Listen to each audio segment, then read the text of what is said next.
Today I am talking about something special about these stocks. These stocks trade at this moment for $122, and these stocks give us today return which is 1% negative return. In the last 5 days these stocks give us approx 5% positive return. In the last 1 month these stocks more than 9% return positive.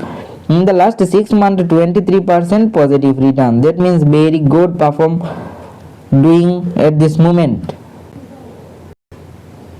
I am not to telling you to buy or sell the stocks. I just break down the numbers so you can decide smarter. In the last 1 year these stocks give approximately 40% return. In the last 5 years these stocks give 700% return. That is very good honestly. In the last whole return, that means 256x return, that means 25,000% return these stocks give to investors. So always do your own research before investing. Follow for more US stocks breakdown.